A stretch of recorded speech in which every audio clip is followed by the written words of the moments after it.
On today's episode, I'm joined by Jaden and Miles and special guest Jeff Seward. Today's topic is a technical deep dive into muzzle tuners. Now, muzzle tuners are nothing new, but in the last few years, we've seen a huge popularity increase for their use in precision rifle sports. This podcast gets pretty into the weeds and is very technically dense, but if you've ever wondered about muzzle tuners and how they affect your barrel, you'll enjoy this podcast.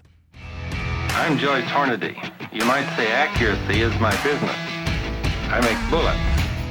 You are listening to the Hornady Podcast. Thanks for joining us and enjoy the show. Hello, everybody. Thanks for tuning in on this week's episode of the Hornady Podcast. I'm your host, Seth Swerzik, and to my left, I have Senior Ballistician Jaden Quinlan. Across the table, Project Engineer Miles Neville, and special guest, author of Ammunition Demystified, been on the show many times, Jeff Seward. Guys, thanks for coming on the show. Good to be here. I think the audience for this show is going to be pretty excited. You know, when you look at our analytics, the episodes that get the most comments, the most likes, the most interaction, the most views, the most downloads, they're generally the most technically dense episodes that we have. And people seem to just love them. Anytime we can really dig deep into the science of ballistics, it's just fun, it's exciting, and people love to learn about it. And we've got another one of those today, although, well, I don't know. I was going to say this is going to be one of the more controversial episodes that we've recorded. However, if you look back at our past, there's been some that kind of put some ripples into effect on the internet, and that's okay. We're here to back it up. And before we devolve into small talk, I think we should dive right into it, and let's talk about muzzle tuners.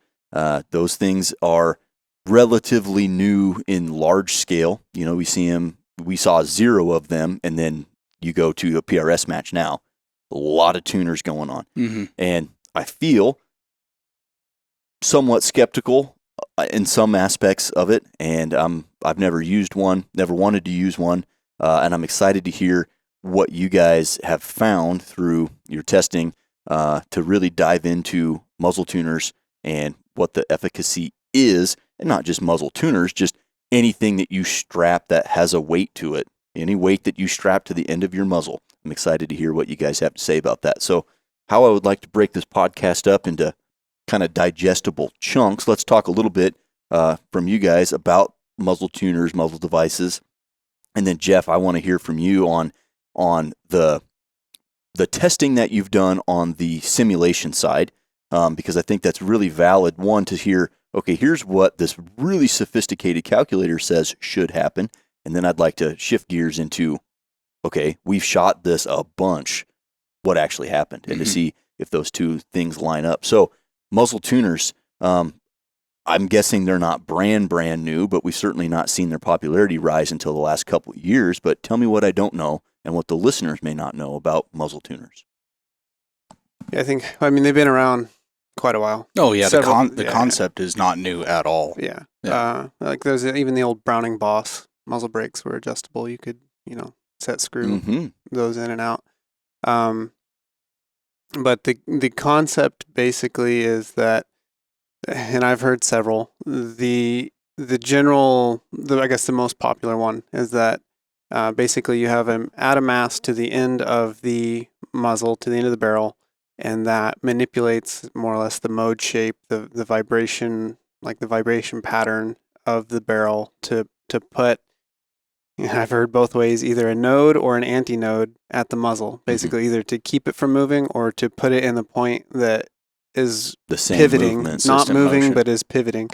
And the concepts vary from positive compensation to it damps down muzzle movement and produces less dispersion. I mean, that's the general. Okay.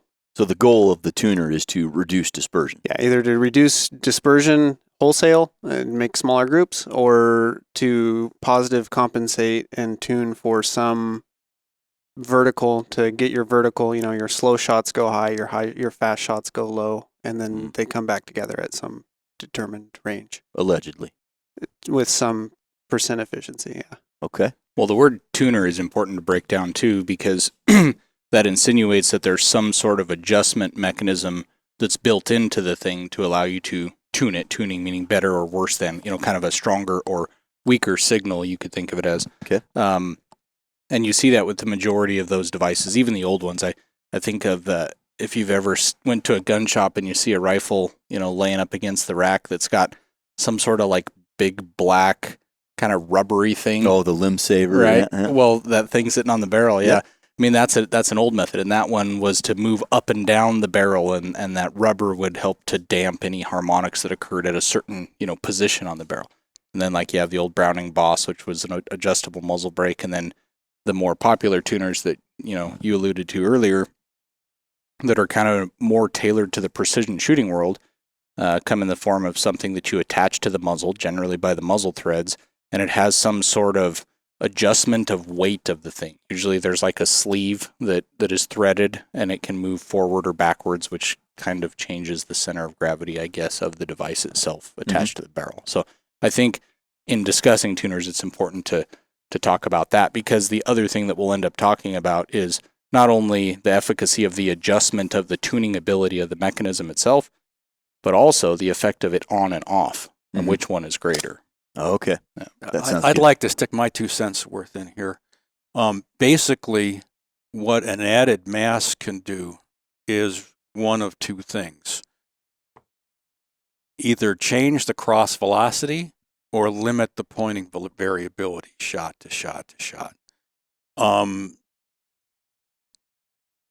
The studies that I've done have said that, yeah, you can make a serious reduction in cross velocity. Okay, define cross velocity. So if the barrel is moving laterally as the shot exits, that's a cross velocity. Okay. Changing the pointing vector is a different thing. So that you're really changing the barrel movement is really changing where the bore center line is pointing. Okay, and that's important, obviously. That's yeah, and so all of the analyses we've done over the years have said that basically, if you look at the cross velocity component of dispersion, there's 2 chunks. There's the angular rate chunk. There's the cross velocity chunk. The cross velocity chunk gets broken down into 2 bits. The first of which is that cross velocity that we talked about, the actual barrel movement, and the other is the pointing changing. And all of the analyses we've done over the years have said that the pointing changing is the bigger chunk by a large margin. Okay. Typically, the cross velocity component, about 80% of it is pointing changing, and only about 20% of it is the cross velocity component. And we'll talk a little more about that when we get into this. Okay. So let's talk about the simulation before we talk about simulating muzzle tuners. The simulation itself is pretty damn refined. I mean, very, very, very dense. Yeah. Computational So power. I'm gonna give you a little bit of history and tell you how where it's been used and how it's been used, and what assumptions I made to do the analytical part of this study. Basically, back in the mid-'70s, a guy who was a PhD in structural dynamics wrote a piece of code to help solve a development problem for the 30mm GAU8, the BGU-14, the API development. Wasn't going well. They took some flash x-rays of the projectile right at muzzle exit, and they caught the bullet with the penetrator dynamically deflected off the center line. Mm. And so this guy was like, oh, we can solve that problem. And he wrote a piece of code. And in the years since then, that code has been expanded to include the interaction with the barrel, a flexible bullet with a flexible barrel.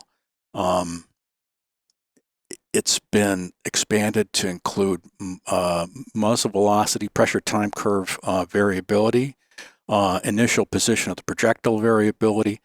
It's been used on everything from 5.56 all the way up to 155. Whoa, that's quite a range. And so it's tank guns, it's medium cal guns, it's small cal. We've done several studies for small cal customers looking at the bullet barrel interaction over the years.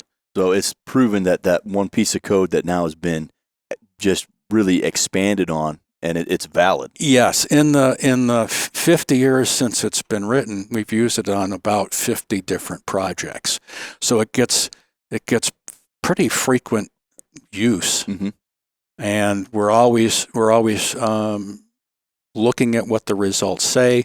Does this make sense? Does this track what we think is going to happen? Mm-hmm. And then you test it with field results. And you test it with field results. And one of the big problems that you run into with small cal is there are no built-in clearances. So, for medium cal, large cal, the bullets can't be an interference fit.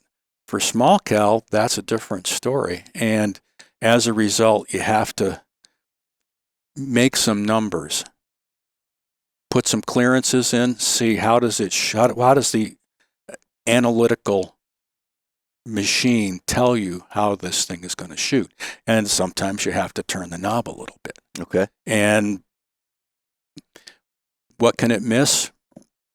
Yeah, it can miss stuff like jacket deposition on the lands, No way to quantify that. No.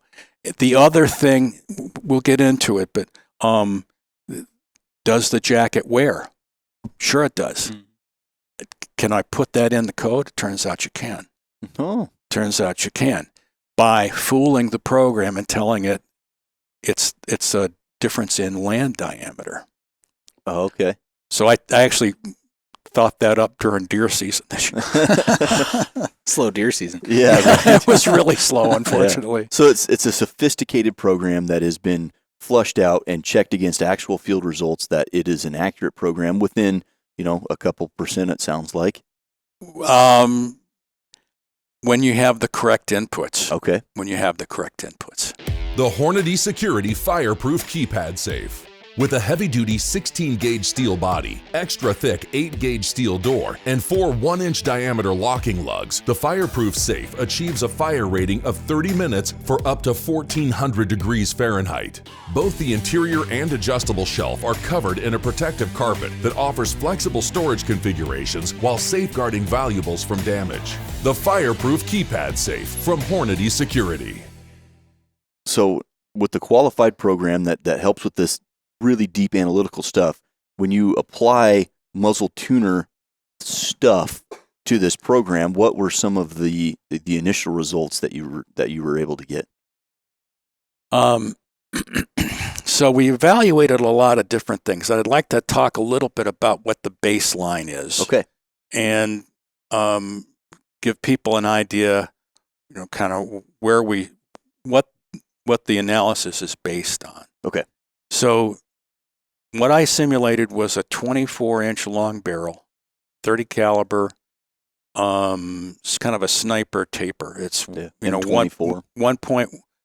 That term's lost on me, unfortunately. Okay. But 1.18 inches at the back end, 3/4 of an inch, a little bit bigger at the muzzle end, and a linear taper in between. Perfect. I've got a diagram. Guys will have to put that up on. Okay. And also simulated a 1 pound muzzle device, muzzle weight. Okay, that's probably larger than most of the muzzle tuners that are out there. But I figured, let's do that and see what it tells us, and then we can certainly adjust the simulations from there. Mm-hmm. The code has capability to do a Monte Carlo draw for pressure time curve. Basically, we put in 7 different pressure time curves. There's a nominal, and then there's plus and minus 1, 2, and 3 standard deviations on pressure and muzzle velocity. And when the code does a Monte Carlo draw, it just interpolates between the 2 nearest ones. And so you've got the interaction between the change in velocity and inboard transit time with the barrel structure. So that's covered in there. The other thing that's covered in there is the initial position. And the way we set up the initial position was we said, okay, the bullet is perfectly made, but it's tipped in bore. Okay. Okay. And the tip can be in one plane, if you specify that plane orientation and a fairly narrow distribution around the clock, or it can be all the way around 360 degrees. So what we don't simulate is the bullet being, say, offset and then pointed someplace else. Okay. But that's one limitation of the code. But in all of the studies that we've done through the years, that doesn't seem to be a big limitation. And so for, say, bullets that have a cartridge case affixed to them, that seems to be a pretty good method to simulate the initial conditions. Yeah. Okay. Okay. For artillery projectiles that don't have a cartridge case, what we say is the thing lays on the bottom and there's a very narrow distribution of initial positions with regard to the bore center line. Like, okay. And that seems to work pretty well for that category of bullet as well. So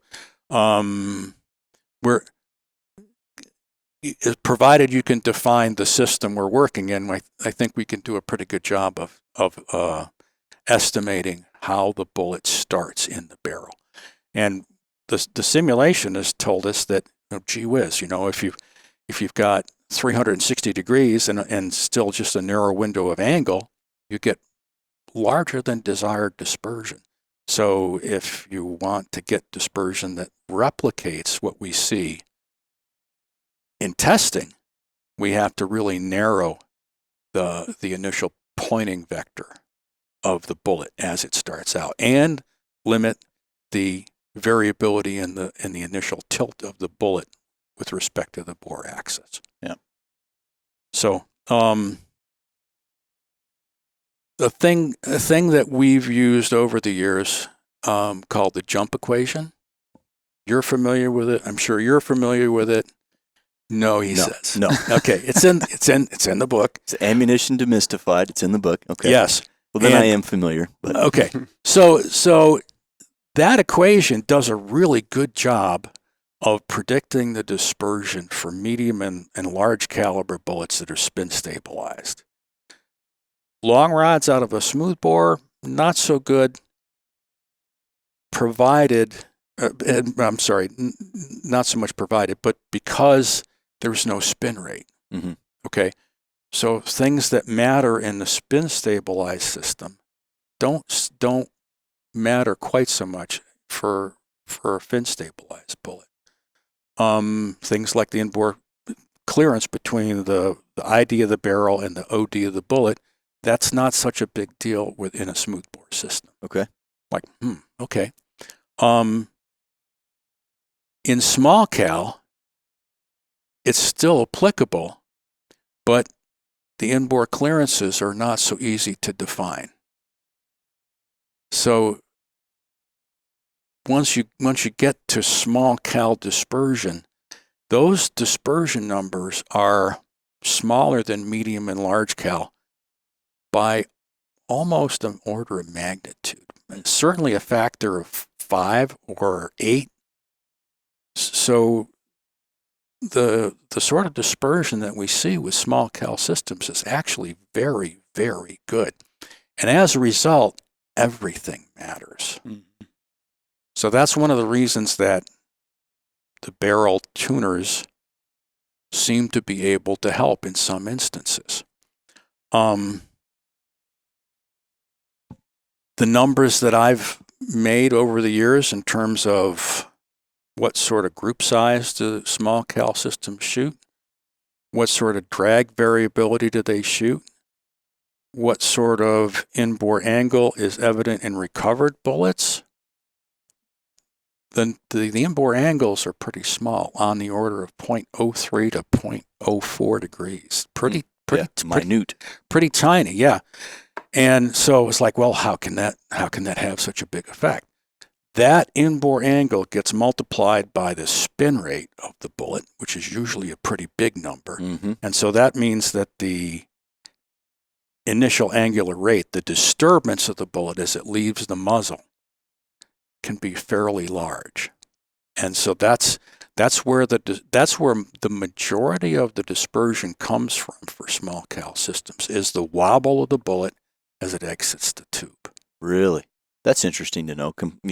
Unrelated to tuners at all, but that's interesting. That is the largest source, and we did work for the military, and the best correlation was with the angular rate, with the yaw. The dispersion was most closely linked to the first max yaw.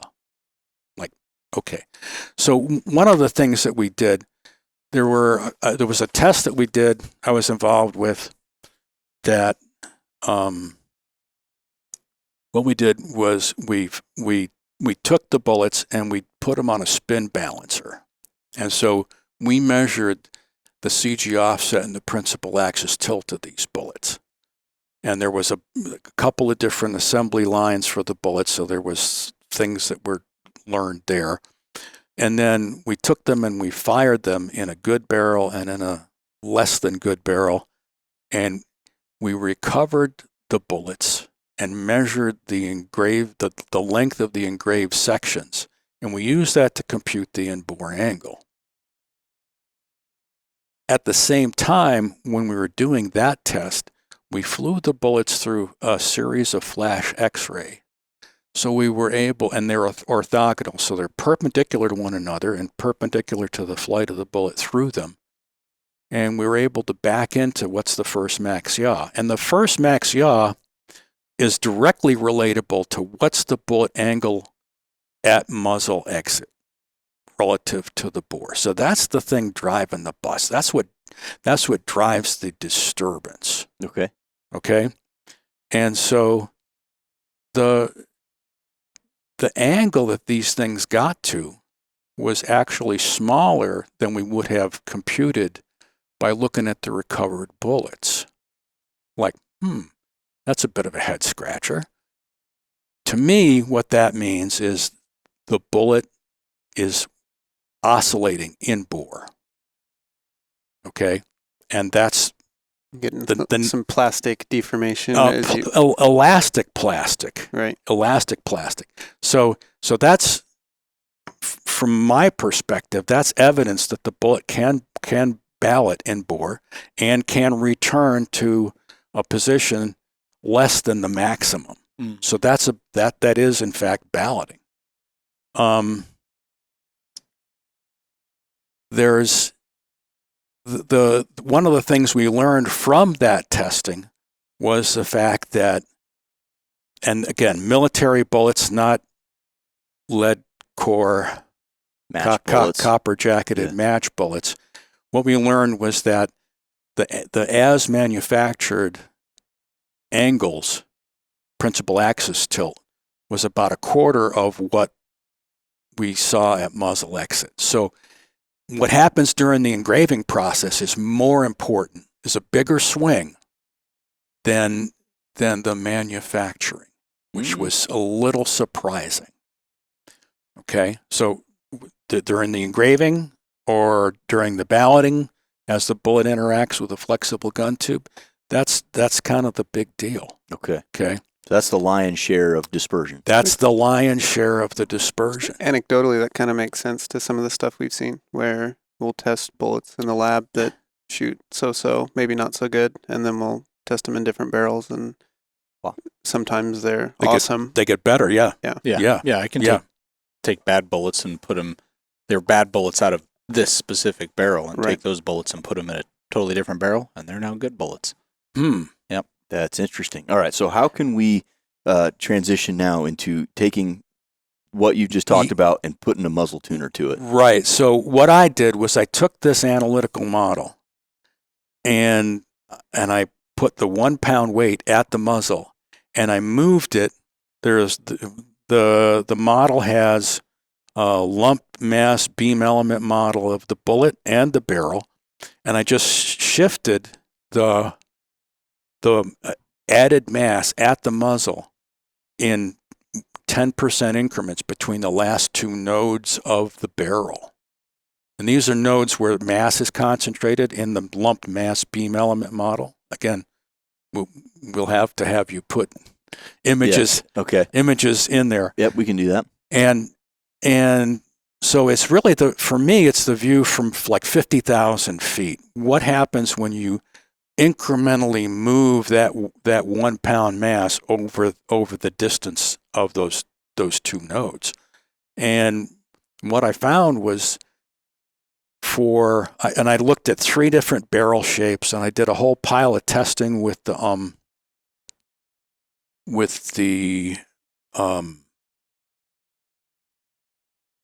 variation in the initial position, both in terms of the angle and the angular or the rotational orientation. And you had to get pretty narrow on both of those to get it to replicate the sort of dispersion you see in the lab. So what I found was that I did a benign, what I called a benign barrel. It turned out it wasn't so benign, but it's just a half sine wave, a real smooth curve. Okay. It started at the chamber, and it went up to some maximum, and then back down to 0 at the muzzle. So the bore not straight. Bore is not straight, but it's not real crazy in terms of the bore centerline deviations. It's very smooth and repeatable. And what you'd expect from a regular rifled barrel. I wouldn't say that. Okay, so this is a worst case? This is no. It's just it's a benign non-zero case. Okay. Okay. Or what I thought was a benign non-zero case. And then I had 2 other bore profiles that I actually had data on from other measured sources, and I can't go into much there. But basically, one was kind of max bore deviation, about half a thou. Okay. But it wandered in horizontal and vertical. And then another one that was a little bit more like 0.8, and that one was a little worse from a dispersion standpoint. Okay, so the center line of the bore is just crooked. Right. And I initially oriented everything so that the curves, the maximum part of the curve was in the vertical up direction. And the results I got were anytime you added mass to the muzzle of the gun, you increase the dispersion. I then said, okay, well, that's a little counterintuitive to what people are seeing. Let's flip this thing over. Let's take the worst case barrel and just change the sign on the bore centerline path definition and see if it improves. And lo and behold, it did. Okay. So from my perspective, the results of the analytical testing say that if you orient the barrel such that the addition of the muzzle mass, the muzzle tuner mass, makes the bore center line more straight or closer to straight, you probably can make the group smaller. By a lot, 10%-ish was the kind of numbers that I came up with, 10, 12%. Okay. It wasn't a big swing. But it was measurable in the analytics. Well, and now let's talk a little bit about the numbers, okay? So I'll set up the run. I'll mash the run button, and 500 simulations of that bullet doing the Monte Carlo draw on the pressure time curve, Monte Carlo draw on the initial position, and the pointing angle. What it does is collect all of the angular rates and cross velocities at muzzle exit, and then mashes them all together and comes up with a dispersion number. Okay. And so that's the number that I've reported. And that's a huge sample size if they're doing 500 simulations. So that's the other. I didn't get fooled by small sample sizes. Right. So that's basically the results that I got. And it is common for a barrel to not have a perfectly true bore axis. I would say in all of human history, a bore center line that is straight to 1/10,000th of an inch has never been made. Okay. So every barrel's got it's got some crooked bore center line deviation. And if you affix anything to the muzzle, a suppressor, a brake, a tuner, whatever, and that weight pulls that barrel back into a more straight line. Something closer to straight seems to be beneficial. Okay. Now, I also took the benign bore shapes and flipped the signs on those, and I didn't always get smaller groups. Okay. So that's something I'm going to have to revisit Yeah. in the next few months. So did those findings kind of align with your hypothesis before going into this? Well, I don't know if I didn't have a dog in that fight. I mean, I don't make barrels. I don't make bullets. I don't make ammunition. I mean, like, I'm just curious, you know? Yeah. Yeah. And I did this on my own. Nobody paid me for this. Hornady V-Match ammunition, loaded exclusively with Hornady ELD VT bullets. The low-drag design of the ELD VT bullets provide high velocity retention and minimal wind deflection. Initial offerings include 22 ARC, 6 ARC, 6mm Creedmoor, 6.5 Grendel, and 6.5 Creedmoor. Elevate your varmint shooting experience, shatter records, and make your mark like never before with V-Match ammunition from Hornady. Right. So, guys, coming to you guys, hearing what Jeff just said as far as the analytics go, does that align with what you had in mind before you started your actual, live fire testing? Yeah, I mean, we had Miles and myself had a lot of conversations, and Jacob and many of the guys, right, that are involved on the technical team, about the efficacy of tuners, because that's really what's in question, right? You're going to go, because we see this everywhere in the competitive shooting sports. Can I purchase a piece of gear that makes me perform better? Because if I can, then that's a shortcut to time and effort in training that will make you better, right? Yeah. They should have like a precision rifle infomercial. You turn on the TV at 3:30 in the morning because you can't sleep in your hotel, and it's bald guy. The sham. Says, hey. It's the sham wow guy. Shrink your groups, get better, score higher. So anyway, And it's Bluetooth. You can just push a button and it works. That's right. Yeah. We had a lot of conversations about what we thought from like a foundational standpoint the efficacy could or could not be, and I think we all came down to the agreement that adding weight to the end of the muzzle changes things. Like, we've observed that it fundamentally makes sense, both in theory, but also mechanical engineering wise. Yeah.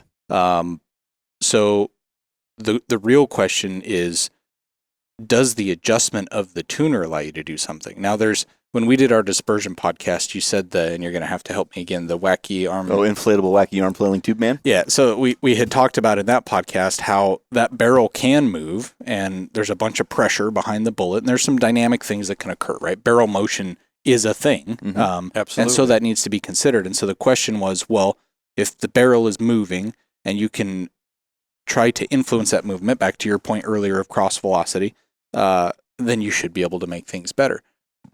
But the thing that we got hung up on, or I specifically did, was the mass of the tuners themselves that we see on the market and the amount of adjustment they have. How much does that actually change the way the mass sits on the muzzle? And my assumptions were that it's not enough. Right. Like, you got to make big steps to see differences. And I agreed with that, as well as my take on it was that the variability shot to shot in just a pressure versus time curve was enough to, like, when you're talking, I'm going to move this 1,000th of an inch.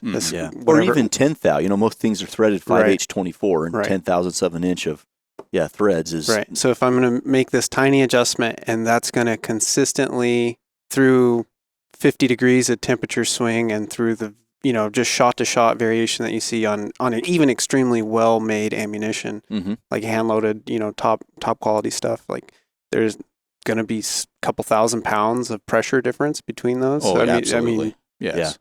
Yeah. In the best case. That's the best case. So to say, I'm going to just totally tune this out so that it makes everything better, it's like, I don't know. It makes the presupposition that then every other one of the other variables that we mess around with dispersion is just okay and happy and benign to this thing that we're manipulating, and then this is tuning in that with this all checked out. It's not a notch filter. It's not like you come up with the correct setting and all of a sudden the dispersion drops to zero. Right. Yeah. Consistently. I don't see that happening. Yeah, No. so you have all this variability happening behind the tuner, right? Pressure time curve variability. Principal axis Principal tilt, axis tilt, center of crooked gravity bores. offset, balloting effects. All of this is happening prior to the tuner ever getting a vote in the as being part of the dispersion. and the barrel pointing right? variability that we talked about. So what we're saying is if the tuner works, then what it did somehow was correct all of those randomized errors that had happened before it. That's what the effect of a tuner would be. And to play devil's advocate, I've watched people do this, especially on the interwebs. You jump on the YouTubes, they shoot a 3-shot group, and it's 7/10. And then they make a 10,000ths adjustment, and now it's 3/10. They cut the groups in half. Oh, we're Jaden. getting there. We're Okay. getting there. Yeah. So I'm going to stick my 2 cents in one more time here.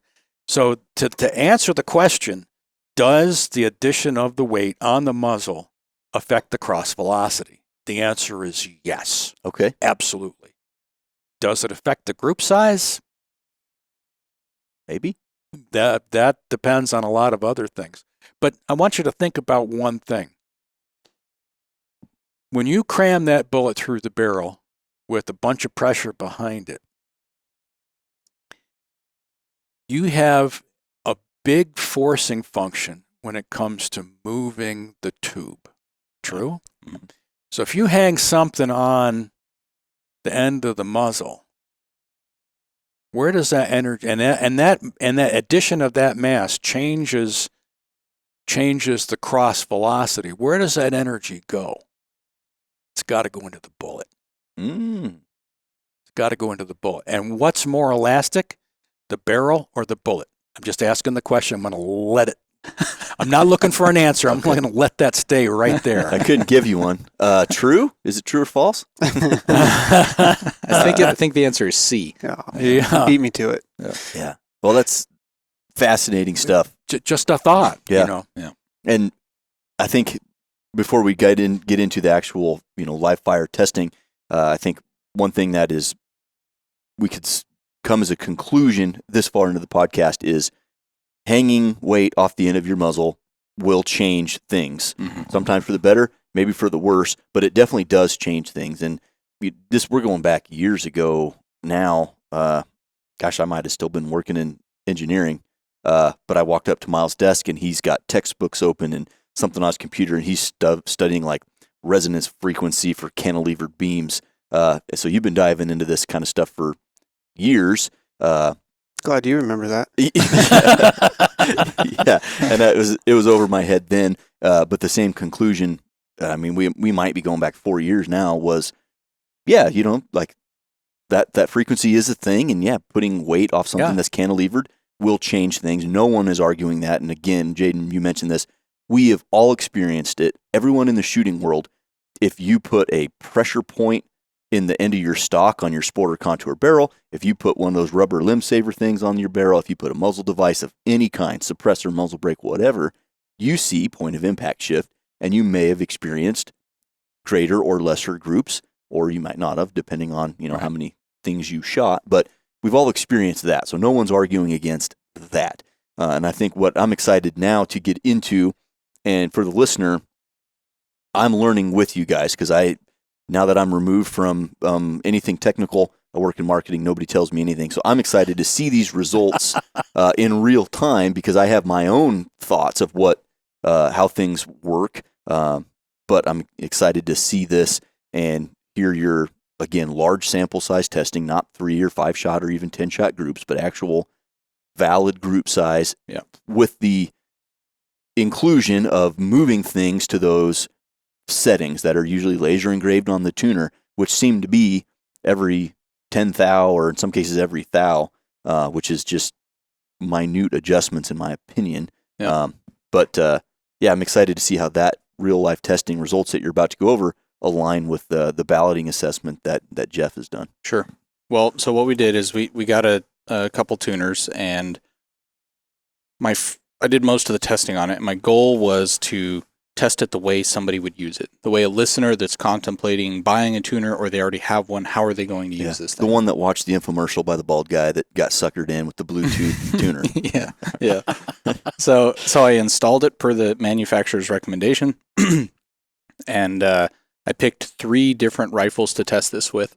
One of them was a 6-arc. That was a Bighorn TL3 in a Manor stock with a Proof TL3 pre-fit steel barrel. Yeah. I chose a 6 Creedmoor in a Ruger precision rifle, so just a factory offering, very common.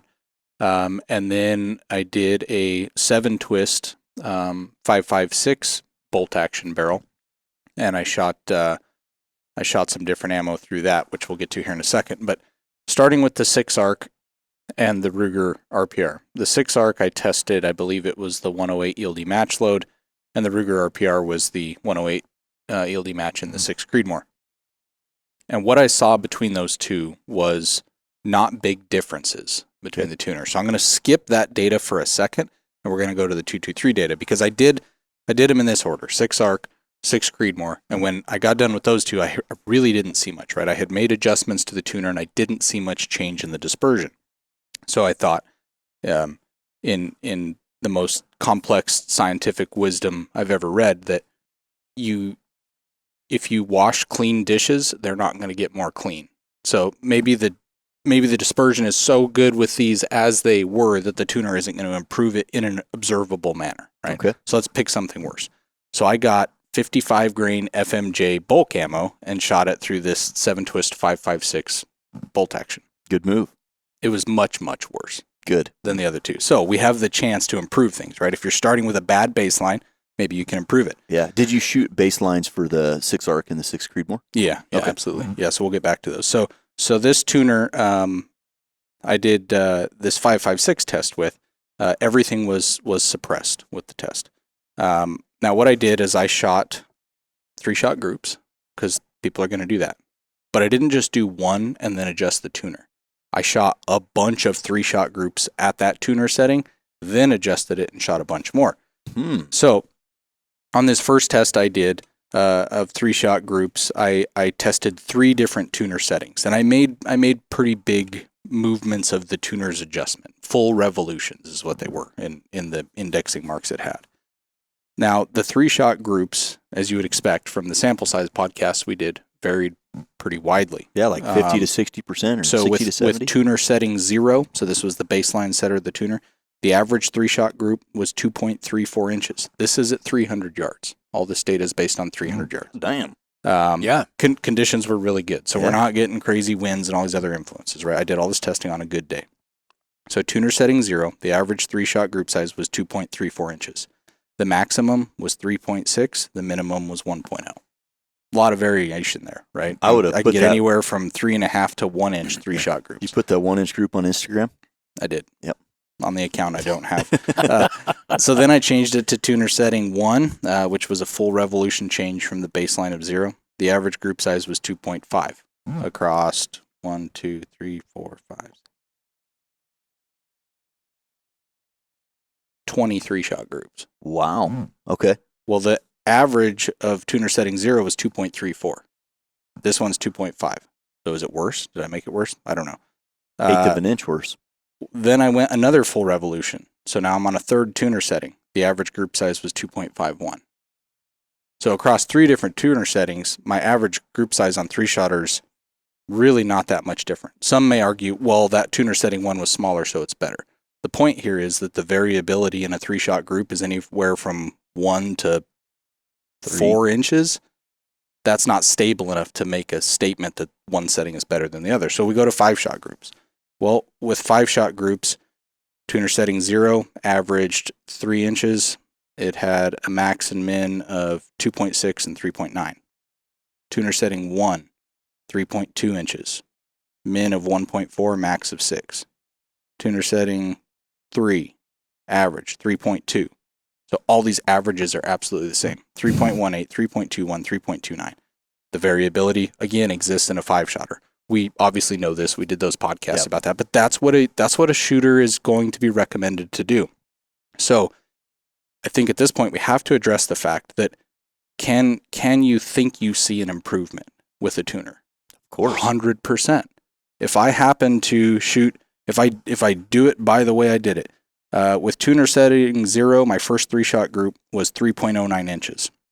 Well, that's not good enough, so I'm going to adjust the tuner. I adjust the tuner.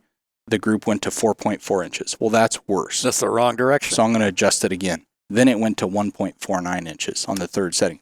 Nailed it. The tuner works. Leave it on that third setting and run. Things are better. Mm-hmm. However, the totals are identical. It's not repeatable. So that's in this specific test. If we go to the 6ARC and the 6 Creedmoor, with that testing, I did, with the 6ARC specifically, I did suppressed and unsuppressed tests of the tuner settings, and I did 20-shot groups. Yeah, buddy. I let it cool down. Like, you can rest assured I didn't allow outside influences to affect the results of the test. Tuner setting 0 with a suppressor, 0.85 inches. This is 0.85, inches. Unsuppressed, 0.87. So slight difference, suppressed to unsuppressed. Tuner setting number 1, 0.73 and 0.99 for suppressed, unsuppressed. Tuner setting 3, 0.77, 0.86. Tuner setting 4, 0.99, 1.15. So we see variability even in the 20-shotters, but it's substantially less. And it follows the trends that we've seen when we did those sample size podcasts where we said, if you shoot 20-shot groups, the expected variation sample to sample to sample, the same test is about plus or minus 10 to 15%. That's exactly what happened here. Across all those different tuner settings, the group sizes varied by plus or minus 15%. That's expected on a sample size of 20. You look at the 6 Creedmoor data. It was only shot suppressed, with one test being shot unsuppressed with a muzzle brake. So tuner setting 0, 0.9 inches. Tuner setting 1, 0.81. Setting 2, 0.89. Setting 3, 0.95. Setting 4, 1.0. Setting 4 was repeated by removing the suppressor, and it was 1.2. So we see a bigger shift going from suppressed to unsuppressed than we see across all of the tuner settings. This kind of goes back to supporting that, your analysis and also our assumptions that it seems to be more tied to the weight that's present, the fact that it's there, and not necessarily a minute change if there is adjustability in that weight. So across all this testing, I think because a user's going to have to make, or a listener's going to have to make their own decision on whether they want to use one of these or not, and whether it'll work or not. There may be instances where it works. This is a limited test, right? I tested 3 different rifles with 3 different loads of ammo. I think if you use the small sample size method, which is generally the recommendations that I've seen from the tuner suppliers, you might think it works, but it might not work. So it's up to you. If you want to play the small sample size game, you might get a result that seems like it works. And if you want to go with that, cool. We're not saying you're right or wrong. You do whatever you want. It's America. It's a free country. I don't care what you do. It's a free rifle.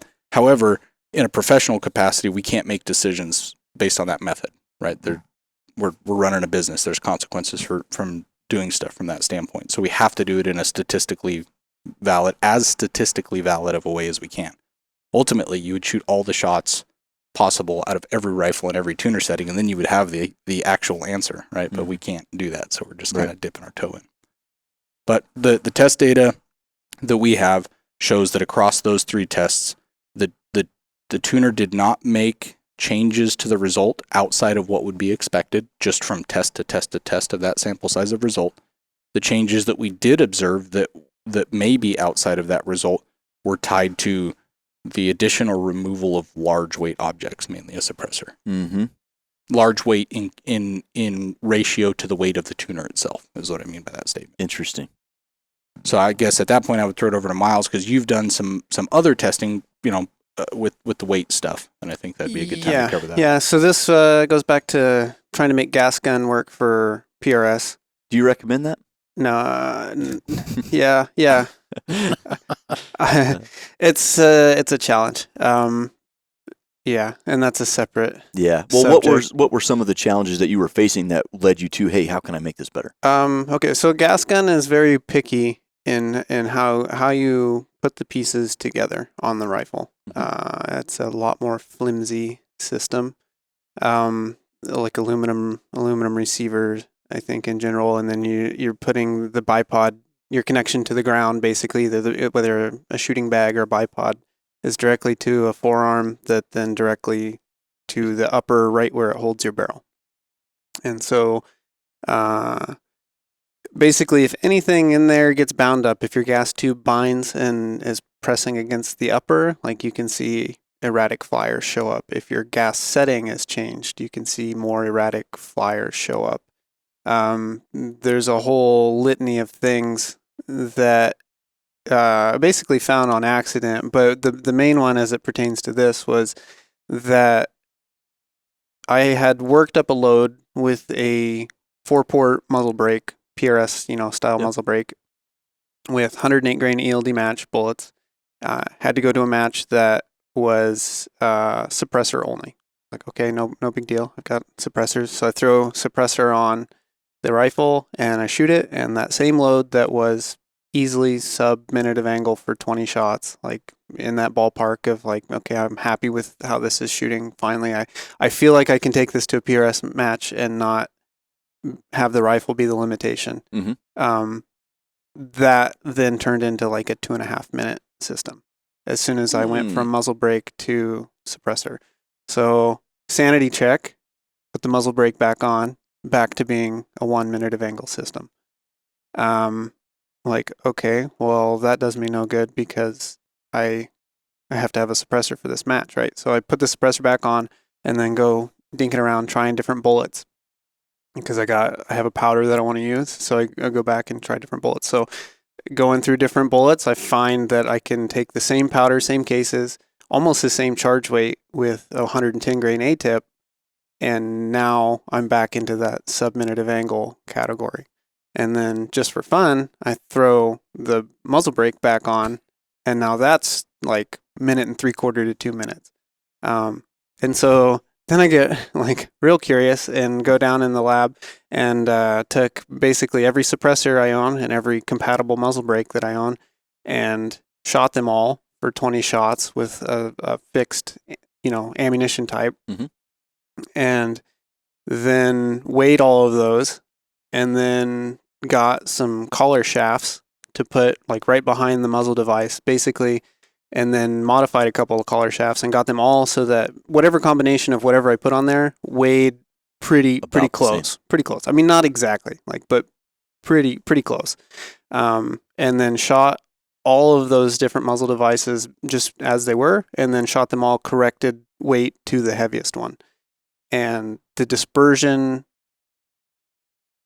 basically from whatever it was to corrected with weight did not change meaningfully. It was basically the same. So the addition of just the weight, now it did move point of impact. Sure. Definitely saw a point of impact shift. Yep.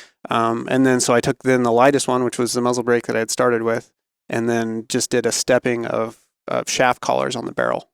Just put more and more and more and more. I think I ended up with up to 4 or 5 of them on there. So, and that dispersion wise, no change whatsoever through all of those steps. But then you could see like you could see, that it actually went down and then it started to come back up with the 4th one. And I didn't think to look for point of impact shift at the time. So I retrospectively went back and was plotting it all out.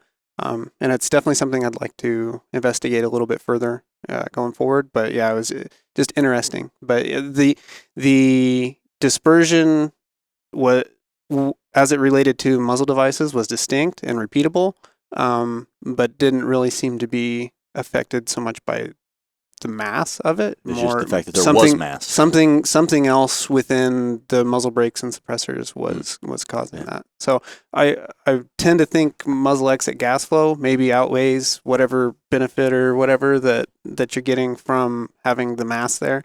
And that kind of goes back to like when I said, like, to just validate a tuner assumes that every other thing in the list is kosher, and we're just looking at the tuner, and that's hard to do. It's hard to do that because there's other things that you can mess with while you try to poke at one thing. It's really, really hard to just poke one thing. Yeah, agreed. The Hornady Click Adjust Bullet Seating Micrometer.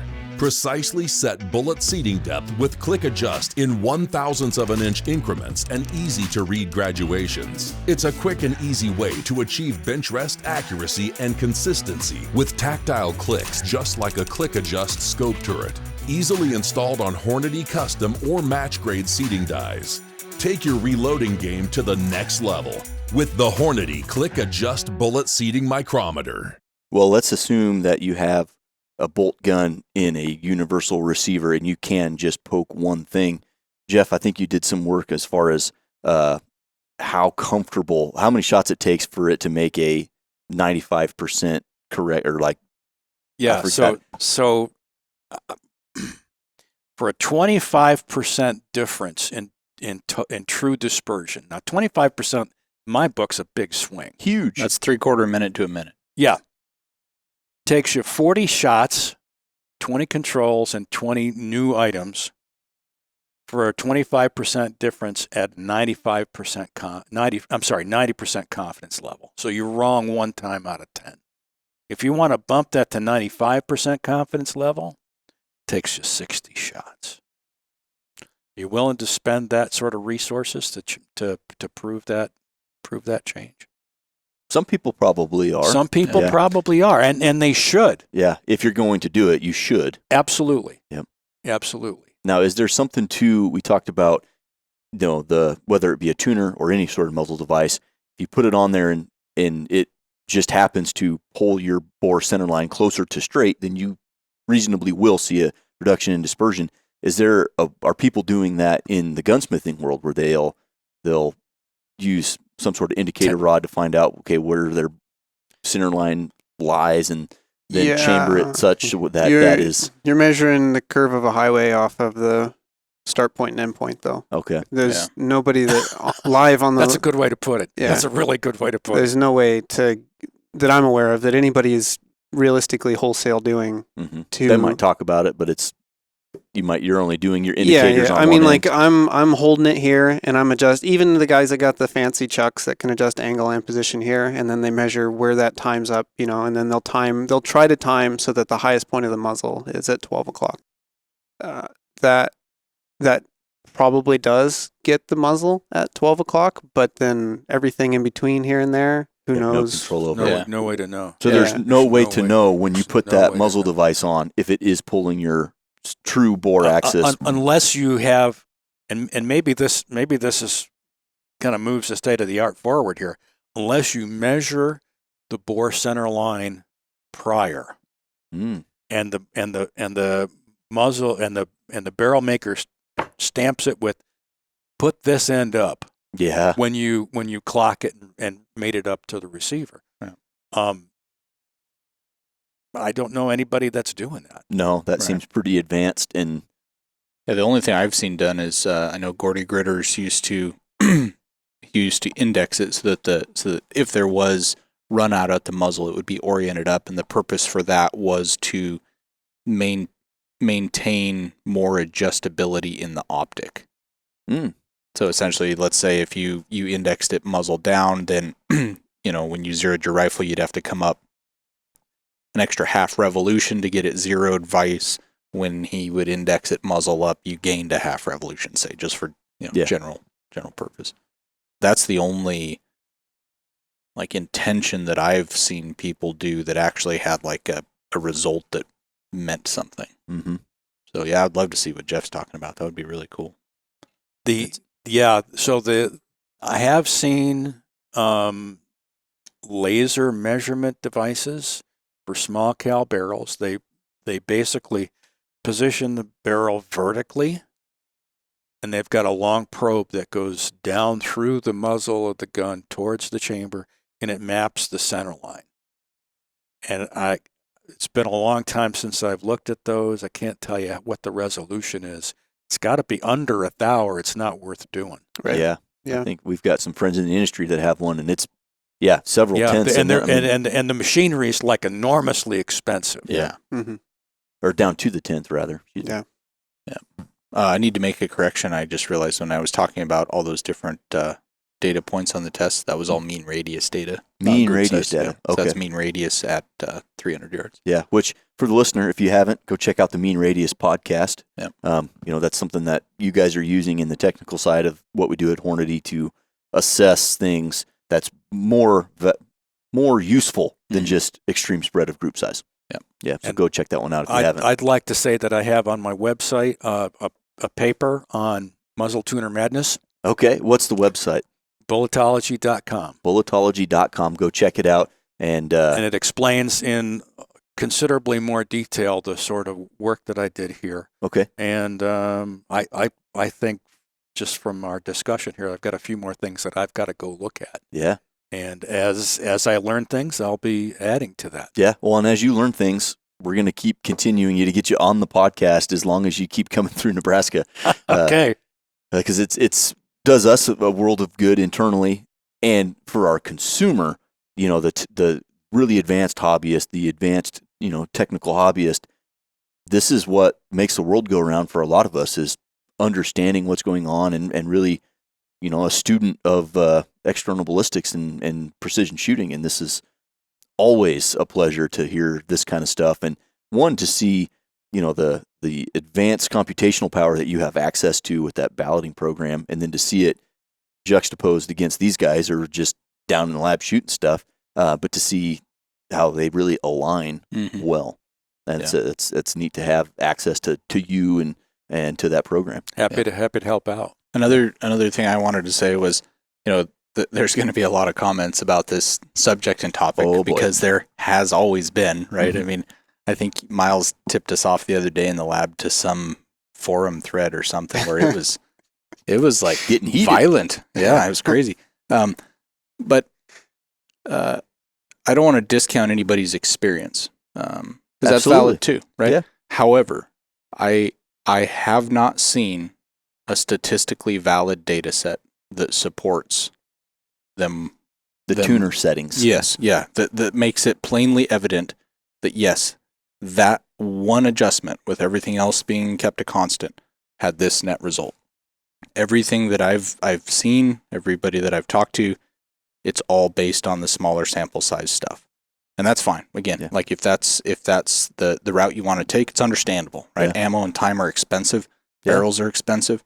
But if you ask me, should you get one or not, I'm not going to give you a yes or no answer. You gotta determine that on your own. But I will tell you, in my testing, I haven't observed a difference, and I have also not been presented with independent data that counteracts that. Understood. So additionally, we kind of poked around with some folks that we know that have pretty cool test facilities, and they have also not really seen anything. Yeah, big test facilities, bigger than what we've got here. Huge. Yeah. The ones that have done the research that has defined our understanding of modern ballistics. Yeah. Okay. Well, that's saying something then. And, again, we've said it all, but to kind of bring everything back to another conclusion here towards the end of the podcast, hanging stuff off the end of the barrel changes certainly point of impact, and it can change dispersion. The individual settings of a tuner, we've not been able to document or predict with the analytical equipment we have that it's going to do anything in those small revolutions. It's the physical mass hanging off the barrel that, if it's going to do something, that's what it's going to be.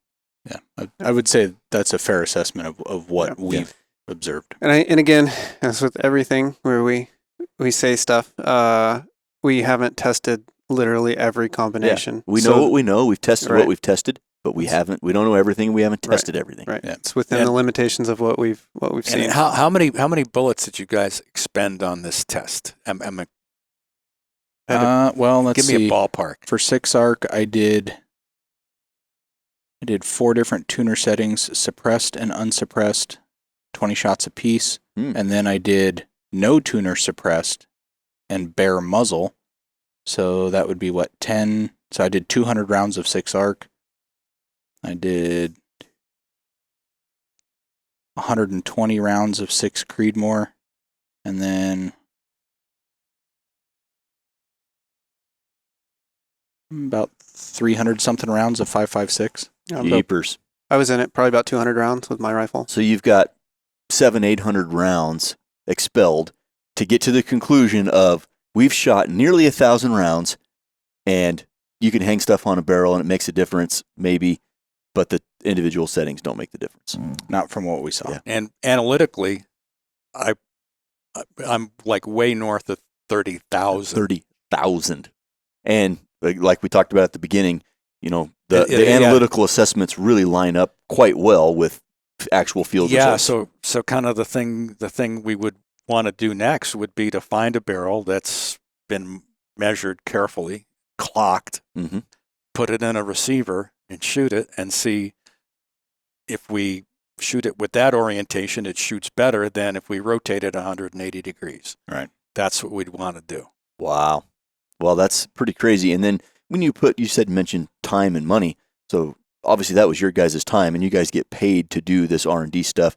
Jeff, you're retired now, so I guess I want to know the answer. Yeah, but as far as in the lab shooting, there's the time aspect to that. But if you shot nearly 800 rounds, and if you went to the store and bought 800 rounds of match ammunition or even that bulk stuff, you're going to be $1 a round, let's say, Right, yeah. or some of this stuff, sometimes more than that. Well, gosh, yeah. I mean, It's 2023. Yeah, ammunition market Well, fluctuates 2024 quite a bit. soon. Do you guys remember when 6.5 Creedmoor match ammo used to be $20 a box? Yeah.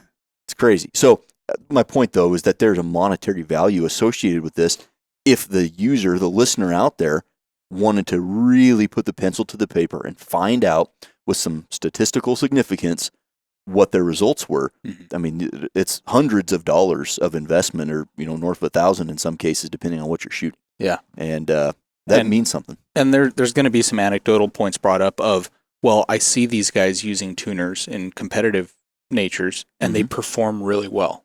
Damn right. I'm gonna name drop Mr. Cortina here. I really like Eric. He's an awesome dude. We've had some good conversations, Mhm. some contentious ones too. Yeah, well, they've been but- really good to listen to, and Yeah, tangential. he- You guys, I- listeners, should so do that. by no means through this conversation am I trying to downgrade Eric or anything along those lines. But a lot of people will point to Eric and say, well, if tuners don't work, then how come Eric performs as well as he does? Because he's a high performer. He's really good. I mean, his track record shows it. And I think two things.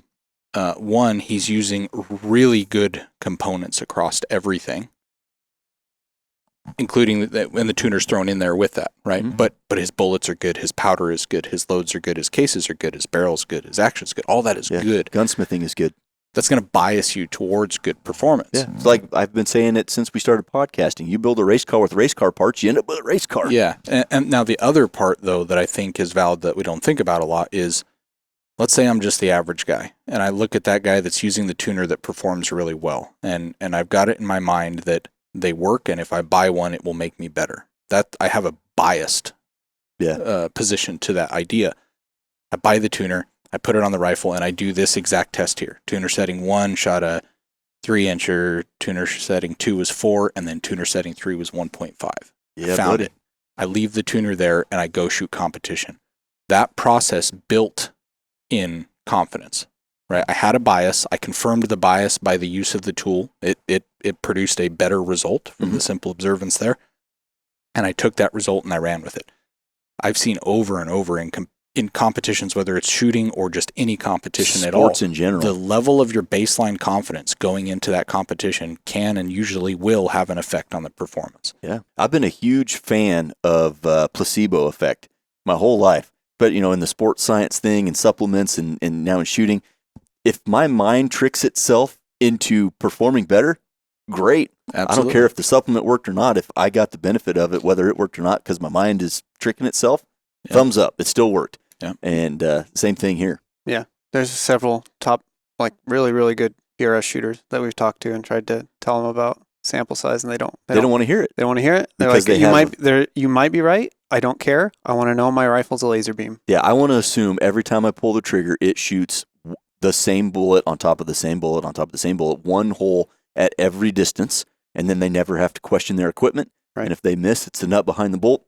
There's a bunch of sports psychology stuff there, as far as getting into the zone for competitive stuff, and they want to assume their equipment shoots one hole. And you're exactly right. They said, statistically significant means nothing to me. I don't care. I want to assume I put every bullet in the same hole, or the rifle system puts Right. every bullet in the same hole every time. Yep. And again, if you need that level of confidence to perform at a high level, great. Yeah. But we don't want you to be blinded by the lack of science. Right. See what I did there? I did. So, is there anything else in the world of tuners or tuning that we didn't talk about or that you want to cover before we wrap this thing up? Yeah, the only other thing was like at the beginning I mentioned positive compensation. Yeah, let's talk about that. Have still not yet hit it. There's a couple tests that I'd like to do. I'm going to probably end up machining. The other thing too is the muzzle exit gas flow. I'm probably going to end up making some muzzle devices to poke around at that. Yeah. And see what we can find there. Yeah. Do you think it's a drag thing or? I don't know. Interesting. Yeah. Have Doppler will test. So that concept comes from, let's say, the suppressed to unsuppressed difference you see. Okay, you're definitely adding and taking weight off. We know that that's definitely happening. But you're also changing the flow of those gases before the bullet completely escapes and distances itself from them where they can have no force effect on the projectile. So with the suppressor test, how do you know which one's doing what? Is it the weight that changed the dispersion, or is it the change in the muzzle gases as the bullet uncorks? And so like I guess going back to my test that I did where I tried to match weight very closely and the distinct dispersion characteristic was tied to the muzzle device. Yeah, I'd like to poke around on that a little bit more. Yeah. Well, let it be known, listeners out there, we're continuing to test. And I say we like I'm doing anything, but you guys are continuing to test the stuff that we want to know and that likely the listener wants to know.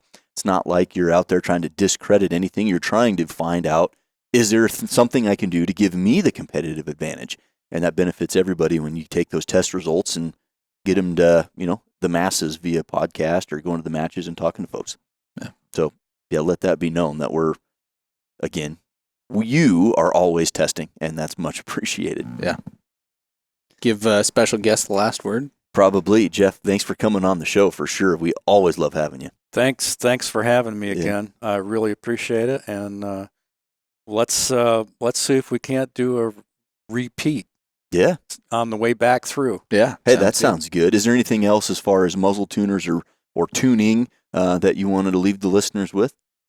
The tuner can affect the cross velocity in terms of the motion of the barrel, but it can't affect the pointing. And as we and talked the pointing about, variability, and it's really the pointing variability that we worry about. Mm-hmm. So that's, like I said, the split is about 80% pointing variability, 25% cross velocity. You can make a small effect on the cross velocity, but I think a big swing is needed. Is really tough. Yeah. Is there any way to help the pointing variability? Buy straighter barrels. Fair enough. Yeah. Will do. Let me put that. Yeah. Next time I order a barrel, I'll put that on my order form. Send me a straight one. Jaden, anything else on tuning?